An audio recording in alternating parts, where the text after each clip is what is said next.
I'm the messenger, Yah stepping out of Beulah. From Babylon to Zion, my chains are looser in my mind, but out here the jakes will shoot ya. The judges judge for hire, the juries are straight liars. Just to see Israel fried up, they got our phones tapped and wired up. The police got you stuck, no one desires us. This law requires us to buy this man's trust. Pay to get salvation, who you playing? But I pulled your card, I seen your stars, they false lights. My spirit spit lyrics so cold, your frostbite. And that's the attitude from your murderous plight, from your rapists every night. And young boys shot down in the street in they mama's sight. Your overseers call this the good life, like the hood's right. Rep Zion, that's right. Yah's way, that's life.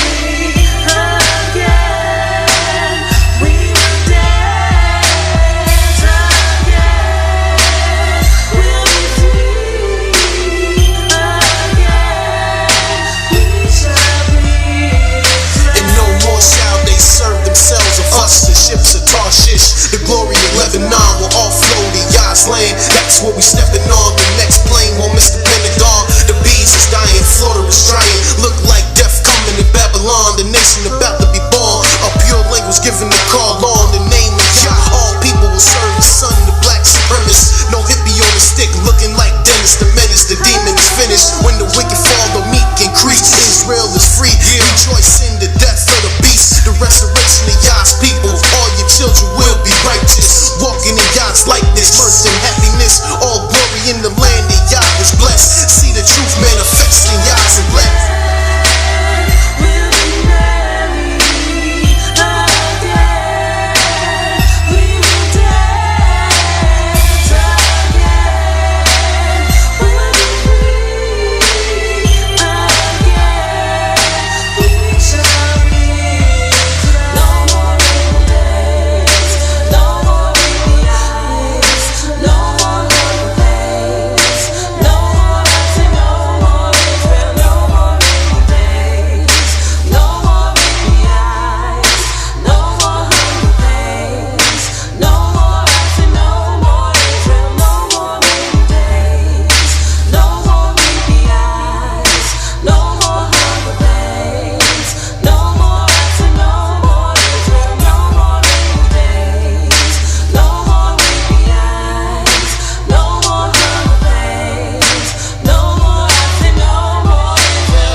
And believe it or not, a few weeks earlier we embarked on the subject, did the Christ of the New Testament sin? Did he sin? And if so, what sins did he commit? How often have you heard that there is none perfect but one, and that is Christ? And how often have you heard that we have all fallen short of the glory of Elohim, except Christ? Well, I'm here to inform you today that both of those statements are totally false. It is possible that men walk perfectly before the Almighty. You have had perfect men in the past, and there can be perfect men and women in the future, if you learn the biblical definition of what perfect means and how does one become perfect. We're going to deal with that today. I want everybody to be able to reach for the stars. So if they fall, they still might land on a moon. But we want to set high goals for ourselves in life, with our family, with our community, and with the Most High. So we want to always reach for the stars. We want to aim for where man say we cannot go. And if the Christian community and others say that we can't be perfect, we're going to see if that is true or if that is a lie. First of all, according to the book of Job, the first chapter, we turn there.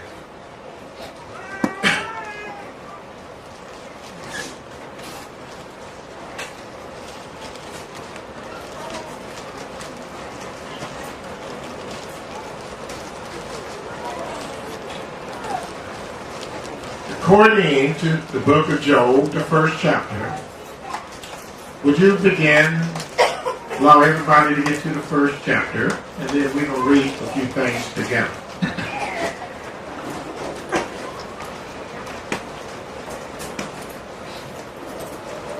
The book of Job, first chapter, the first verse. Would you start reading, please?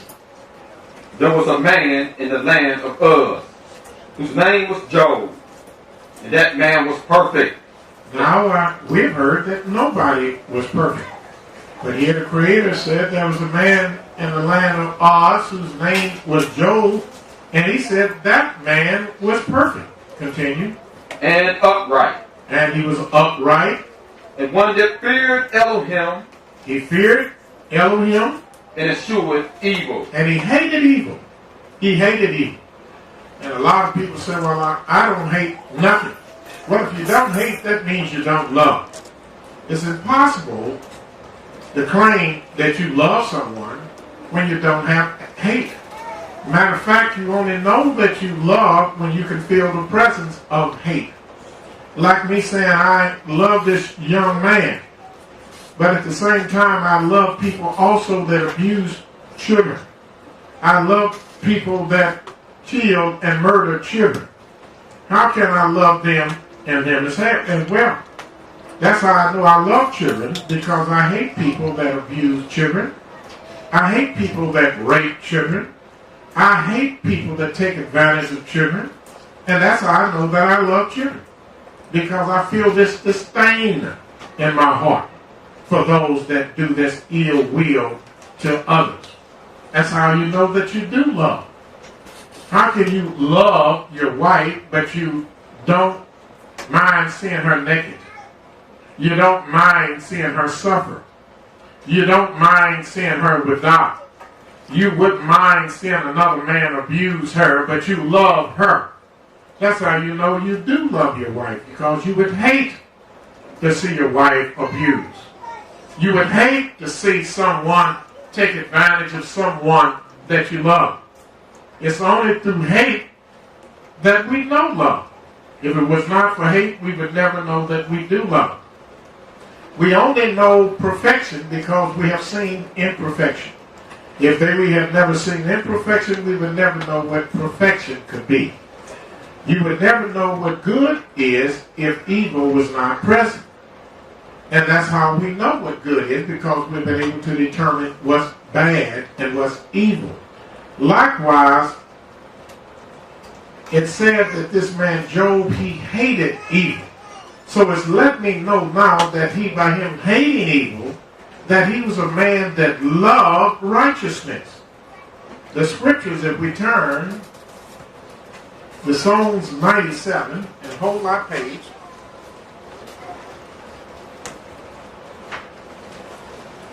Psalms 97.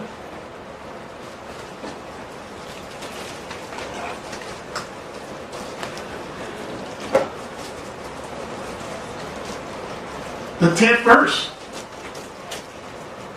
Ye that love Yah, hate evil. It says, ye that love Yah, hate evil. We're told to hate evil. How else can we know that we love Yah?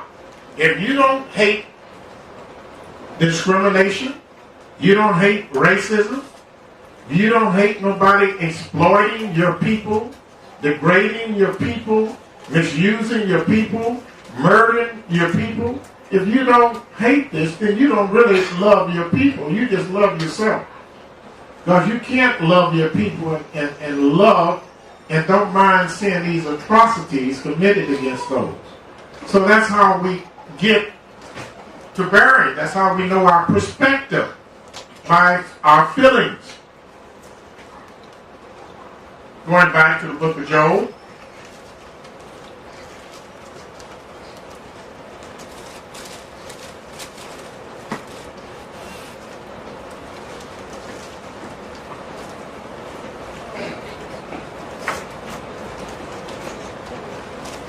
It said this man was perfect, upright, one that feared Elohim, and eschewed evil. He eschewed evil. That's how we know that he loved righteousness, because he, in fact, hated evil, as we were all told to do.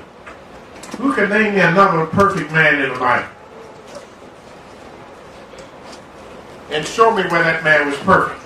We named Job. Is there someone else that was perfect? Nobody?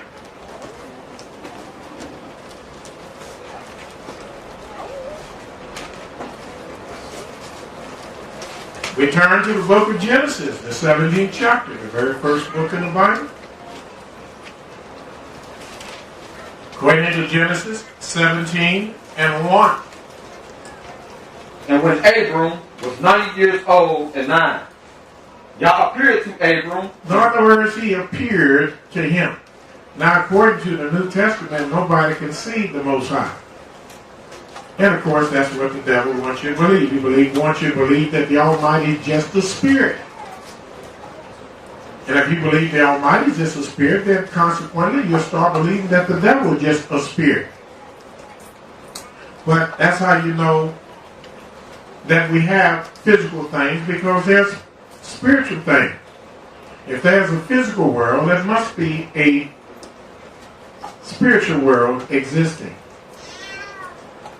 But right here, he said this man Abram was what? The Almighty told him to walk before him and be thou perfect. Did the Almighty tell him to be perfect if he was not capable of being perfect? And notice what he told him after he said, walk before me and be thou perfect. And I will make a covenant between me and thee, and will multiply thee exceedingly. Now undoubtedly, Abram was perfect, because the Almighty did make that covenant with him and became somebody special to him. We know that's so because the 18th chapter. We're in the 17th chapter. We read a little further. The 3rd verse. The 2nd verse, read that. And I will make my covenant between me and thee, and will multiply thee exceedingly. And Abram fell on his face, and Elohim talked with him, saying, As for me, behold, my covenant is with thee, and thou shalt be a father of many nations. Neither shall thy name any more be called Abram, but thy name shall be Abraham. Abraham, all right. So the Almighty did make this covenant with him, because he did walk before him, and he was perfect. Now, who else was perfect that you can think of? Yes, ma'am, you can show and prove. I want you to not only say he was perfect, I want you all in our listening audience to be able to prove it. Anybody can say, well, nobody's perfect, or somebody was perfect, but we want to be able to prove it. Yes, ma'am. Noah was perfect? Are you sure? And how you know that Noah was a perfect man? Genesis 6 chapter and the 9th verse. Genesis the 6th chapter, the 9th verse. Would you read that, please?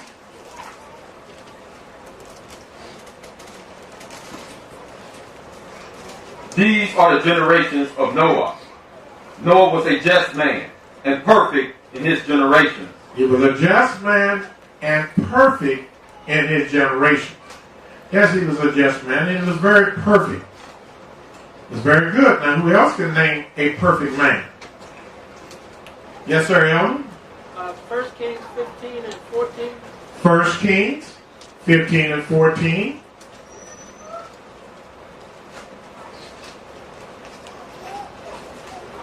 First Kings 15 chapter, the 14th verse.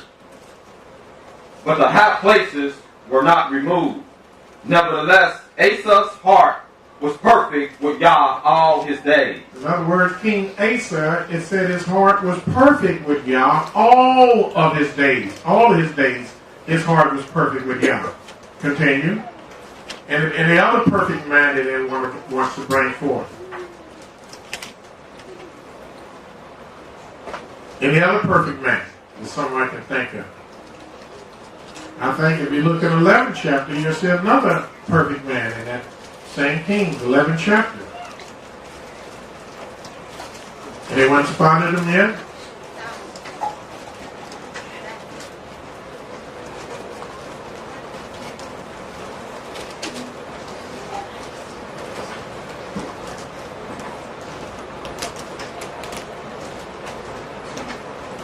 Well, according to 1 Kings, the 11th chapter, the 4th verse.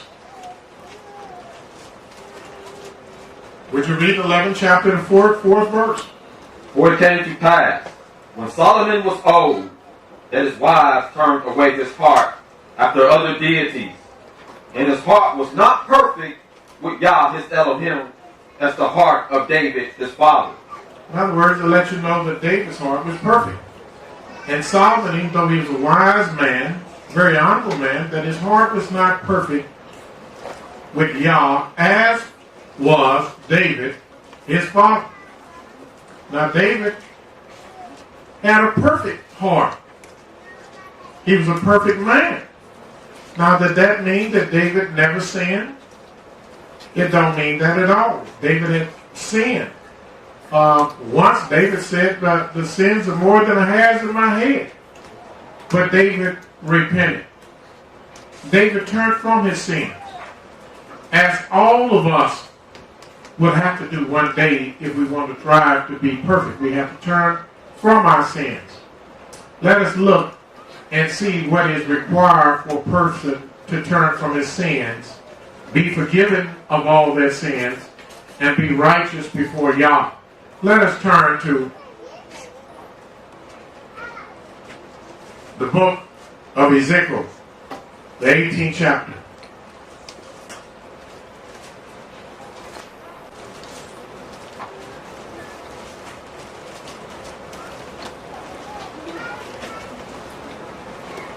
Ezekiel, the 18th chapter.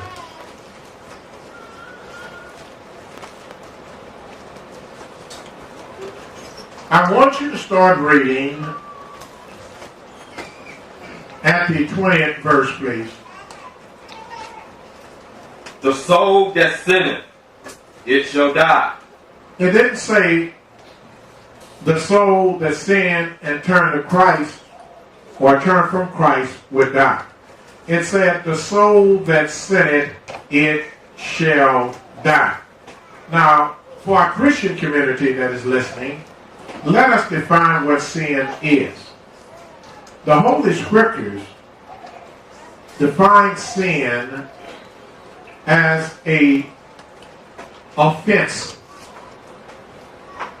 that requires a sacrifice.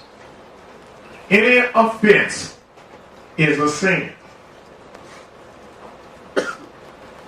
That's the definition of sin according to the Holy Scriptures or the so-called Old Testament. Now, it's very important for us today to understand the definition of sin in the New Testament as well. So therefore, I would like you to turn to 1 John. Go to the book of 1 John, the 3rd chapter. And let us define sin from the perspective of the New Testament.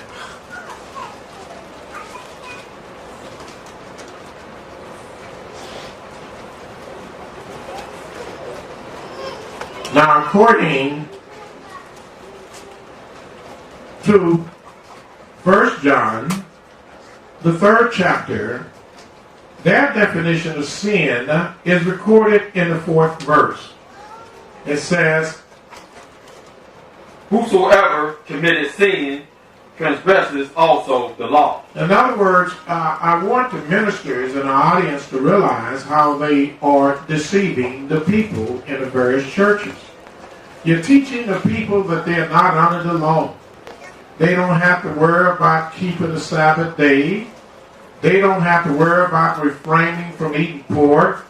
You don't have to worry about keeping the dietary laws and all of the holy days. You're teaching our people that those laws are done away with. You're teaching them that they have been nailed to the cross. But your own book is testifying against you. It says, whosoever commits sin transgress also the law. In other words, it's impossible to sin except by breaking the law. And it goes further for saying, for sin is the transgression of the law. So you don't teach the people one day that you don't sin, that you shouldn't sin, and then in the next breath you teach them that the law was done away with. Well, if the law was done away with, it is totally impossible to sin. How can you sin if there is no law? But sin is the transgression of the law. And you're teaching people that sin, law is done away with, but every day you want to rob the people, you tell them to bring the tithes, that you must collect tithes. Well, that's part of the law. And if the law is done away with, then certainly tithes are done away with, when tithes are just one of the statutes of the law.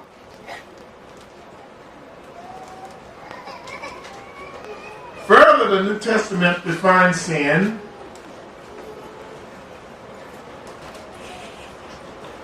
in the 5th chapter of 1 John is another definition for sin, which covers everything. Because all sin is not just a transgression of the law. All unrighteousness is sin, according to the 5th chapter, the 17th verse. It says all unrighteousness is sin, and that is absolutely so. Anything that is not right is an offense to the Almighty. And anything that is an offense to the Creator is sin. So once we have established what sin is, and we know clearly it's impossible to sin if you're not under the law. If the law is done away with, then there is no sin. If the law is done away with, then we can commit adultery. If the law is done away with, we can kill. If the law is done away with, we can steal. If the law is done away with, I don't have to honor my mother and father. But we do these things because this is part of the Almighty's law. And look how the world has done the Creator. That's reason years ago the hippies had a saying out that God is dead. They felt he was dead because all the churches were teaching that the law is dead. And what is the law? We know what sin is. Sin is a transgression of the law. Now what is the law? The law is the words of the Most High. And if the law is done away with, that implies that the Almighty is done away with. If the law is dead, then Yahweh is dead. That's exactly what it means. So no wonder they had a big thing going, God is dead. You can do anything you want to. All you have to do is believe in JC.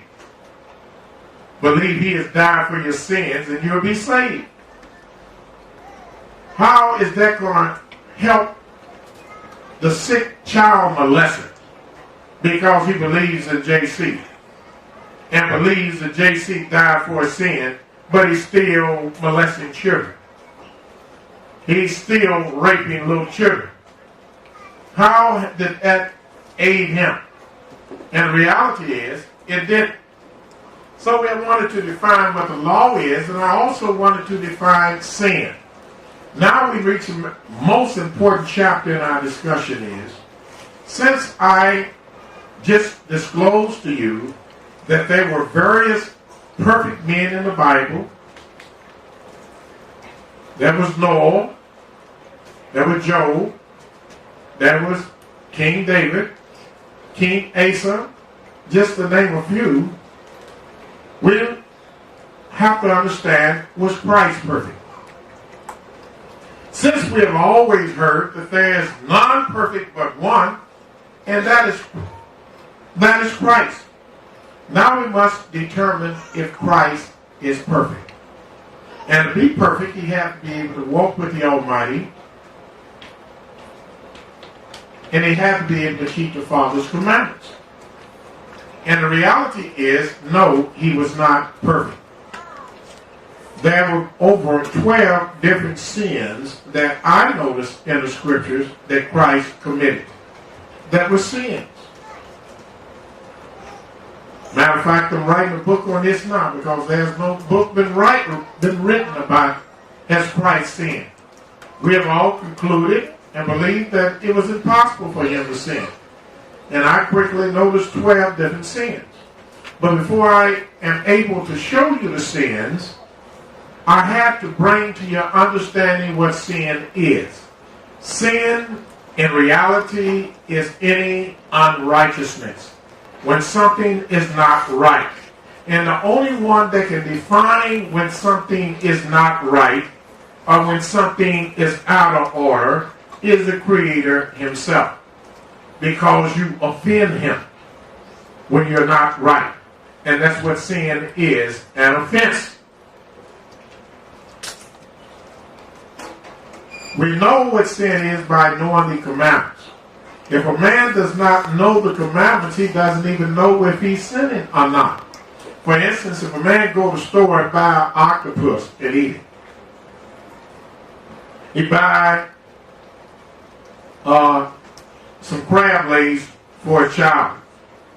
Then he orders his wife a bowl of shrimp. Did he sin? Yes, but if you didn't know the law, you would not know that. What if he bought a gorilla to eat? He bought some rat soup to eat. Did he sin? The reality is that he did. Why? Because there are laws governing what you should eat and what you should not eat. We have laws governing. Why? Why did the Almighty give us laws on what we should eat? Why would he restrict our lives, mess up our lives, with giving us bothersome things about what you should eat and what you should not eat? Here's why the Almighty gave us a dietary law in the first place. If we turn our book to the book of Leviticus, the 20th chapter, we will see why the Almighty thought it necessary to give us a dietary law to tell us what we should eat and what we should not eat. In the book of Leviticus, the 20th chapter, I would like you to start reading somewhere around the 26th verse. Would you read that, please? And ye shall be holy unto me. Notice the Almighty's talking to the children of Israel, and notice what he tells the children of Israel. Ye shall be holy unto me. Now, what does the word holy mean? The scriptures say wisdom is a principal thing, therefore get wisdom, but with all you're getting, get understanding. Holy means to be separate. Holy means to be clean. And you can't be separate and clean if you're eating everything. The Almighty said, ye should be holy unto me. Continue. For I, Yah, am holy. Because I'm holy. And if you want to walk with me, you have to be holy. For the scriptures in Amos, the 3rd chapter, the 2nd verse reads, how can two walk together except they be agreed? How can a woman walk with a man if they're not agreed? Because they're not agreed, that means she's going this way and he's going that way. They're not even aiming for the same things in life. They're divided. Their thoughts are divided. Their aspirations are divided. Their dreams are divided. Their visions is divided. And the scriptures say where there is no vision, the people perish. And if a man is walking with one vision and his wife has a different agenda or a different vision altogether, they can't walk together. How can two walk together except they be agreed? And how can we walk with Yahweh and he's holy, but we remain unholy? He's clean, but we remain unclean. He's righteous, but we remain evil and refuse to change. How can we walk with him? If we want to walk with our Creator, we have to do what he says to do. Continue. And ye shall be holy unto me, for I, Yah, am holy. Read that verse again. And ye shall be holy unto me, for I, Yah, am holy. He wants us to be holy because he's holy. That makes good sense. Continue. And have severed you from other people, And I have separated you from other people. that ye shall be mine. Yes, if the other people's culture allows them to eat rats and bats and crawfish and snails and jellyfish and shark, let them eat it. If their culture allows them to eat pig and chitlins and hog guts, let them eat it. If that's what they want to do, if this is their culture, if this is their heritage, if this is the ways of their fathers, if this is the way they want to walk in those ways.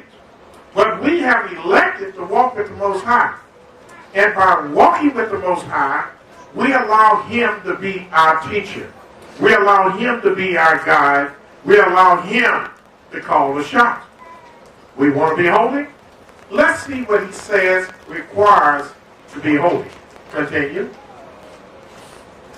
And a man also, a woman that have a familiar spirit, or that is a wizard. No, he went down too far. You must have skipped over something. Let's get back to the book of Leviticus, the 20th chapter. This 20th chapter of Leviticus.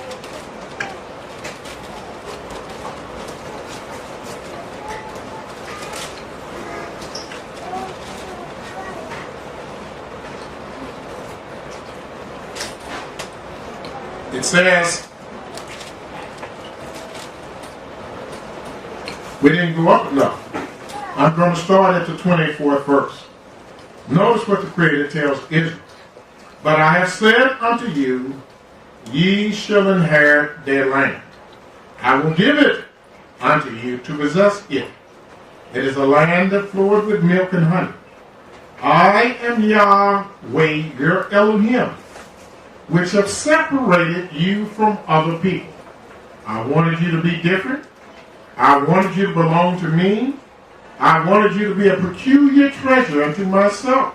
So therefore, I've separated you from the other people. The 25th verse.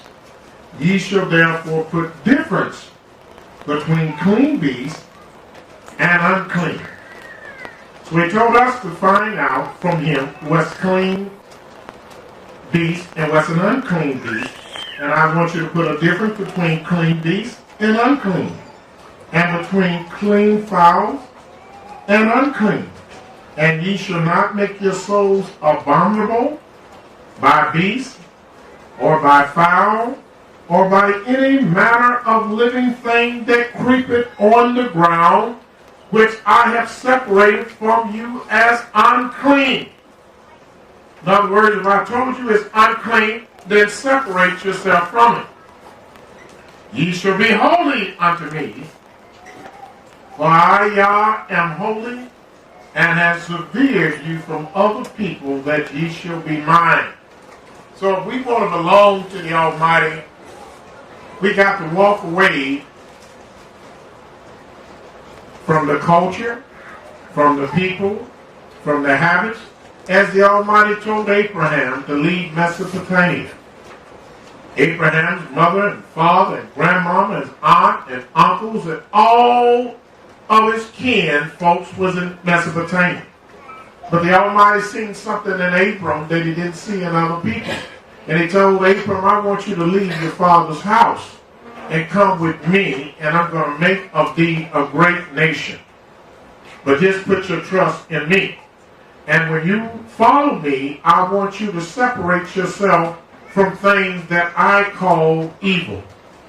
So the things that they were doing in your culture, you separate yourself from them. The habits, the cultures, the holy days, the holidays, the foods, I'm going to make a new person out of you. That's why the Almighty gave us a dietary law, because he wanted us to be like him. Now, what does this mean to the strangers that's listening? Everybody in our listening audience are not Israelites. But if I was walking down the street and I happened to hear God talk to his own son and tell his son, I want you to be clean, and I want you to be healthy, and I want you to be strong, and I want you to be holy like me, and I want you to stop eating these foods because they will make you unholy and unclean, do you know what I would do? Whether I was an Israelite or not, when I hear God talk to his son, I'm going to take heed. I'm going to say, well, if I want to be with the Almighty, and this is going to make his son holy, maybe it will make me holy. If it will make his son clean, maybe it will make me clean. If this would bring his son closer to him, maybe this will bring me closer to him. That's what I would say. That's my rationale. Now, I might be wrong, but that's just the way I would figure things out. If I was a stranger and walked by and heard the Almighty talking to his son, I would want to do and obey the laws that he gave to his son. I wouldn't have the attitude that these preachers and ministers have and say, well, they were given that law because they're Jews. We're not the Jews. So we don't have to eat like that. We don't have to avoid pig and dogs and hogs and rats and cats. We can eat anything we want to. We are not no Israelites. That's for those people. Well, who are those people? Those people that he spoke of is the people that the Almighty said is the apple of his eye. And who would not like to be like the apple of the Almighty's eye? In my opinion, other than a so-and-so. Now let's understand why the Almighty gave us a dietary law. He gave us laws, period, because he wanted us to be holy like he was holy.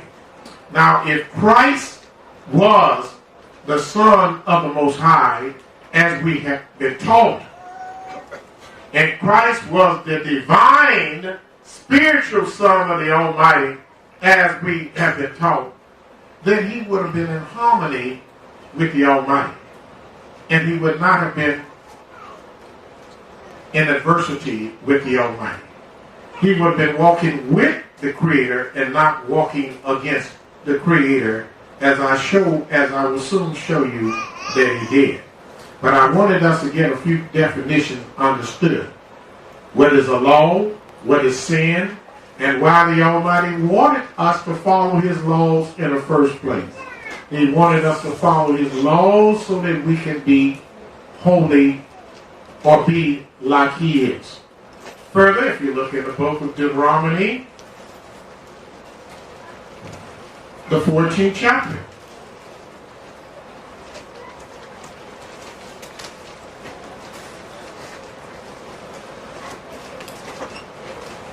Notice what it says in the second verse. Would you read, please? For thou art an holy people. For thou, he's telling Israel, for thou art an holy people unto Yahweh thy Elohim.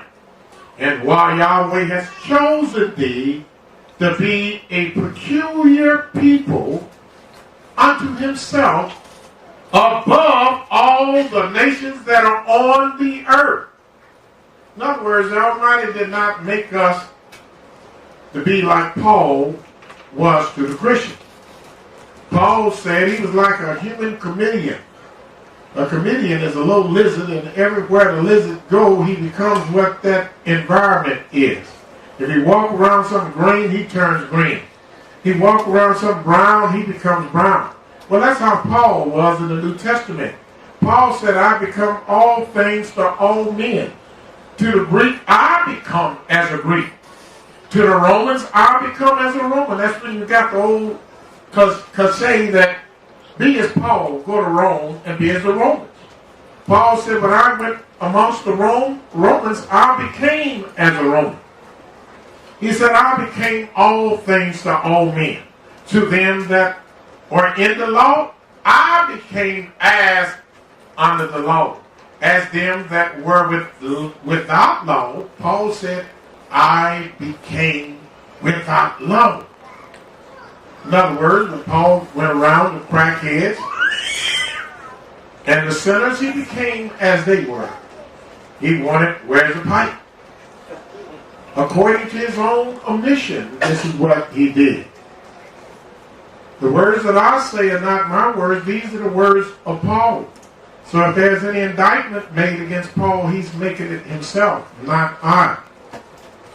So he became as other people were, but here you read where the Almighty tells Israel that I want you to be a peculiar people unto me above all the nations in the earth. In other words, don't follow everybody else. A lot of our people come to America, we want to be like our slave owners. We see him go to the fancy restaurants and order snails and shells and snakes and everything. We think it's big time. We want a plate full of prawns and legs and little things sticking out everywhere. Some of the food that our people eat now, I get sick just looking at it. Let alone considering eating it. These foods, the Creator said, is an abomination. And notice what the Creator says in Deuteronomy, the 14th chapter, the 8th verse. Read. And the swine, because it divideth the hoof. And the swine, because it divides the hoof. Yet cheweth not the cud. Notice the swine, the Almighty said, it divides the hoof. So it's nothing about the pig's feet that I'm telling you to avoid. Just like clean animals divide the hoof, the swine divides the hoof. Continue. Yet cheweth not the cud. He said it cheweth not the cud. Right here he's proven the preachers of Christianity as being big liars. Why did they say, and what do they say about it? The Christian ministers now say we can eat swine. Many of them told me the reason that we couldn't eat swine in the past, and eat hogs in the past, because Christ drove a bunch of demons in the holes and sent them over the cliff and they all died. But since they are dead, we can now eat the whole. Well, that didn't even make good sense, did it? You mean he took all the holes in the world and sent them over the cliff? No. The point is that long before Christ had supposedly been born, the Almighty said, don't eat no swine, because it cheweth not the cud. And let me tell you now, even though Moreh will tell you that the swine is clean to eat, and if Christ has cleansed it, notice that the swine still cheweth not the cud. The hog will eat anything in the world, but you will never catch a hog chewing the cud. So according to the Creator, he just said, what they're teaching in Christianity is wrong. I know one pastor that was a friend of mine. We used to box together years ago, and we both became ministers, and he used to teach people to eat hog, and I would teach him not to. So one day in my business, him and I was having a conversation, and he brought to my attention, he said, now, I tell the people they can eat hog. He said, but I don't eat it. And I looked at him real strangely. I said, well, why don't you eat hog since you teach others that you can eat it? He said, well, I used to eat hog, but the only reason I don't eat it now is because I got high blood pressure. Other than that, I would eat hog. I said, what do you think gave you high blood pressure, brother? What do you think gives you strokes and hypertension? What do you think bring all these diseases into your body? What you eat today will be walking and talking tomorrow. You are a product of what you eat. And mostly all the diseases that we have are a result of us eating the wrong foods or eating incorrectly. That's why we get diseases in the first place. But nevertheless, I just wanted to show you that the Creator said that the hog is still unclean because the hog still cheweth not the cud. Now at this time, before we go on further, let me ask the people in our listening audience, by way of TV and internet, a question that I occasionally ask people to see their spiritual IQ. In other words, to see where you're at intellectually with divine thought, or see your spiritual perceptibility, in other words. Let me ask you a question. If we went, you and I, went to a buffet today, and on the buffet table, they got everything that you can desire, and it's cooked perfectly. And everybody's in line at the buffet. But everybody in line keep going down to the end of the aisle, because at the end of the aisle they have a big kettle. And you and I don't know what's in the kettle. But whatever is in it, the people is loving it because they're going back for 4 and 5 servings. And we can't wait to get to the kettle. But the top chefs come out of the restaurant and he recognized you and I. And he tells us, if I was you, I would eat what's in that kettle.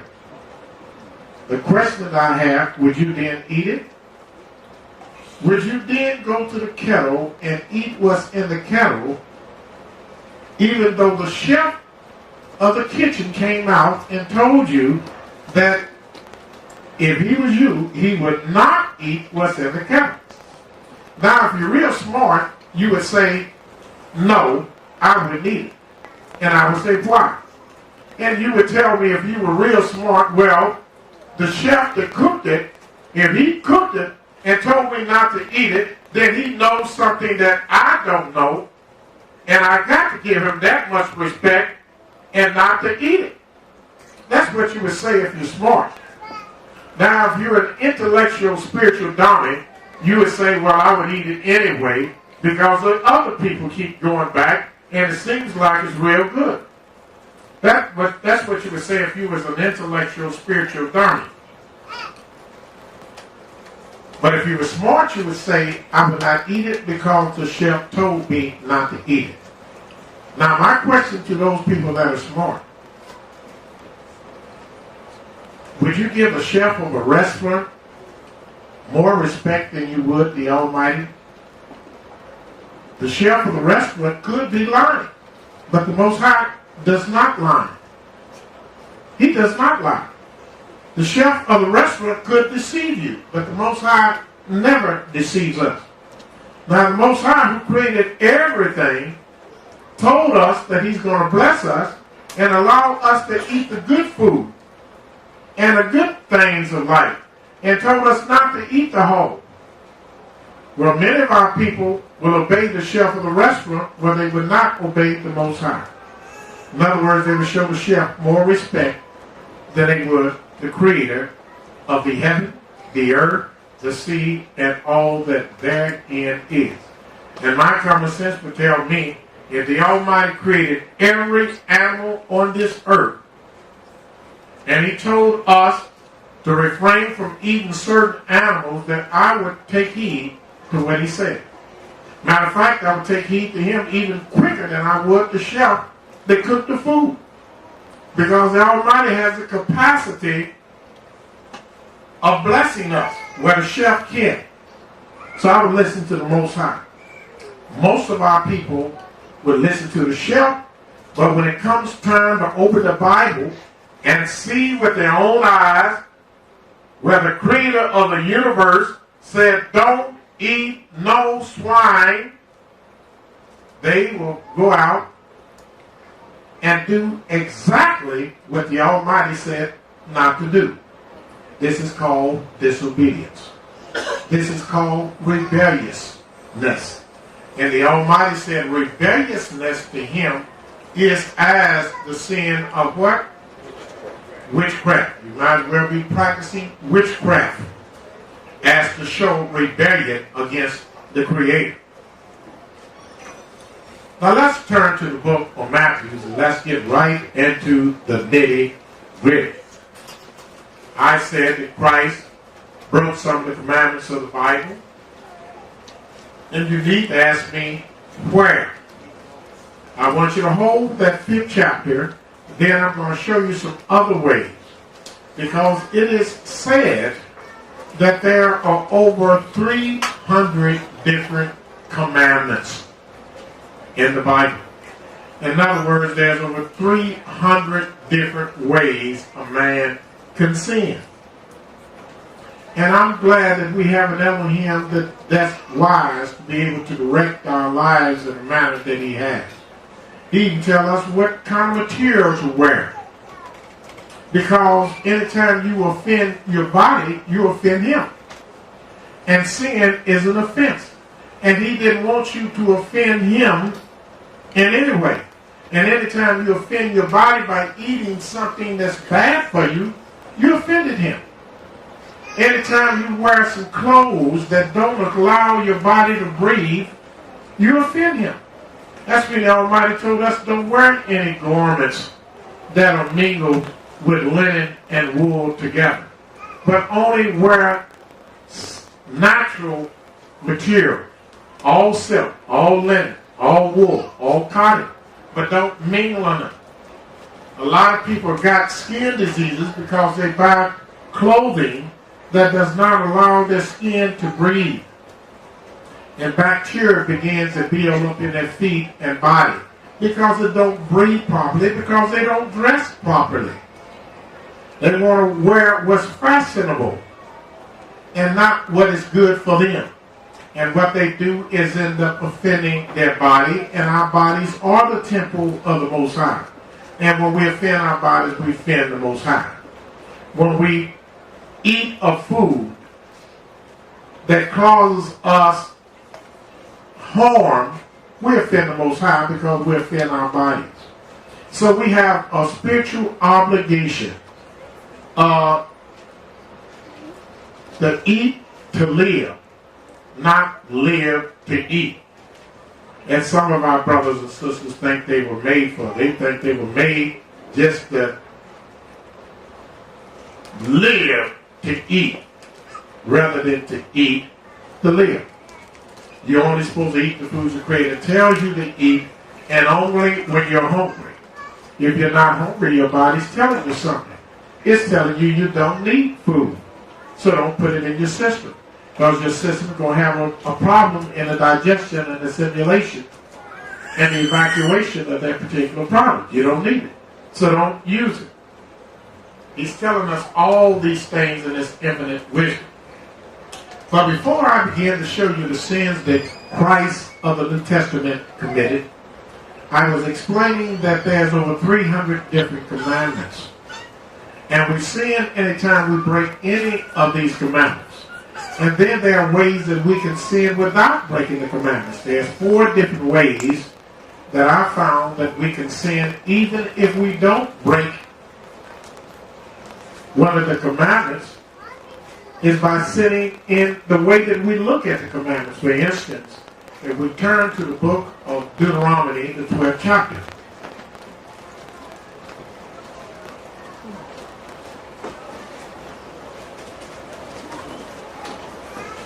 And the phone calls that we have received from around the United States as a result of our program that we're broadcasting around the world has been astronomical.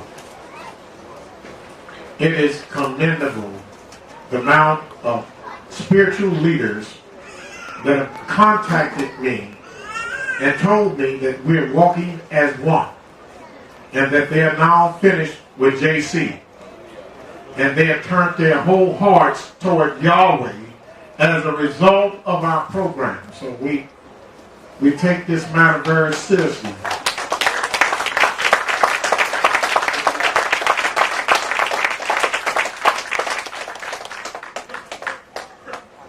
And I appreciate the perseverance and the tolerance that some of you all show and display where I'm teaching, because oftentimes I'm teaching things that many of you all are very familiar with. Many of you all heard me teach before. But because of the nature of our program, many things that you all know we're going to have to teach over and over to make sure that everybody knows. And this is one of the occasions, because the Almighty said His word shall be magnified. That means the more you read it, the more you understand it. According to the book of Deuteronomy, the 12th chapter, the 32nd verse, it tells us one way we can break His commandments. And that is by doing what? Would you read? What things soever I command you, observe to do it. Thou shalt not add thereto, nor diminish from it. He said, what things soever I command you, observe to do it. Thou shalt not add any words to this law, nor diminish any words from this law. So one way we sin is when we have a law, such as the law of adultery, and then we add something to it. We have sinned. Or we take something from that law, we have sinned. Let me show you how Christ broke this particular law. Let's go to the book of Matthew, the 5th chapter.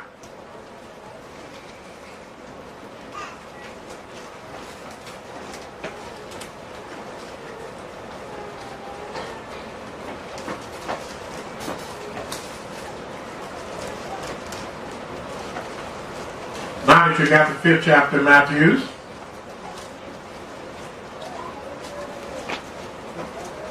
I'm going to go to the book of Leviticus, the 20th chapter. Hold that with your finger. Go to Leviticus, the 20th chapter. Because in the commandments we find one law says, thou shalt not commit adultery. But what is adultery? Does that mean don't marry a woman before she's 22? Does adultery mean to throw an egg up in the air at 1 o'clock at night? What does adultery mean? We have all heard various things, and many of us have jumped to various conclusions. But did we ever look up the definition of adultery or look in the Bible and see if adultery defined itself other than thou shalt not commit adultery? Let's find out what adultery is. According to the book of Leviticus, the 20th chapter, the 10th verse, it says, and the man that committed adultery with another man's wife. So we see it's something that a man got to do with another man's wife. What does it mean? Does it mean he's cooking for another man's wife? Or it means that he talks to another man's wife. Let's see. And the man that committed adultery with another man's wife, even he that committed adultery with his neighbor's wife, the adulterer and the adulteress should surely be put to death. So we find out it's something he does with his wife, another man's wife, or his neighbor's wife. Now let's go a little further. Let's go to Deuteronomy, the 22nd chapter, where we find this thing being broke down. Deuteronomy 22.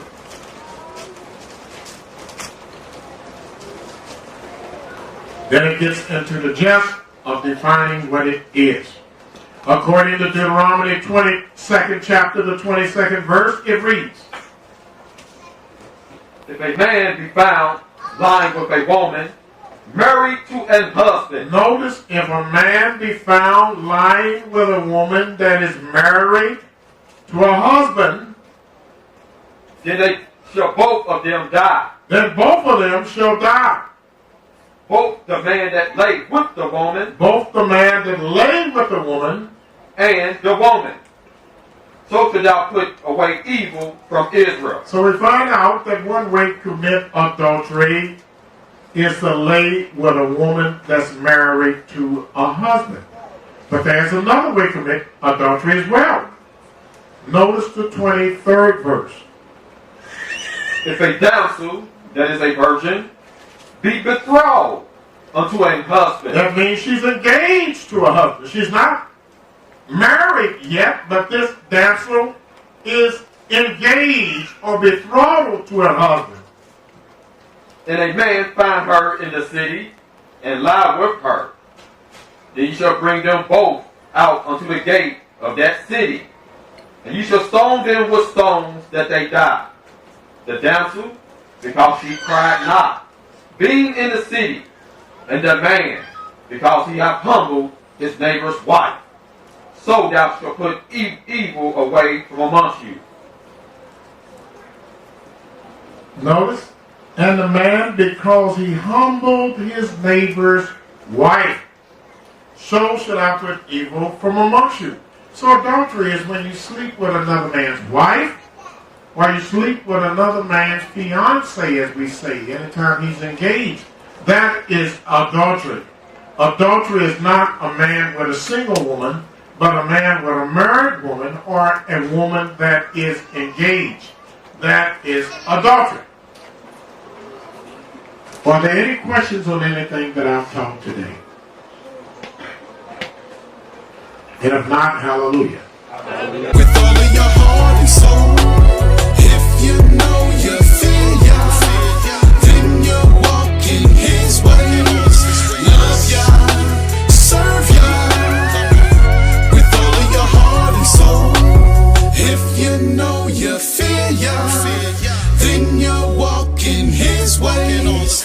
Love Yah, serve Yah. With all of your heart and soul, there's no other way I wanna walk in a perfect way, with the spirit of the fury Yahweh. Israel's a servant and not a homeborn slave. America's been the land of our graves. All of us is confused, manipulated, ridiculed, and abused. Toyed with and used, heart is bruised, sold on the ghost and worshiping cartoons. We even shook from a bada boom. Fake noise and fake news, fake results, but Yahweh's a true result and resolution, the true revolt and revolution. When we stand as Yah's army, embracing the conclusion to all men, keeping the word of Yah with all our heart and soul, and no one else has us under their control. If you know you fear Yah, then you're walking His ways. Love Yah, serve Yah. With all of your heart and soul,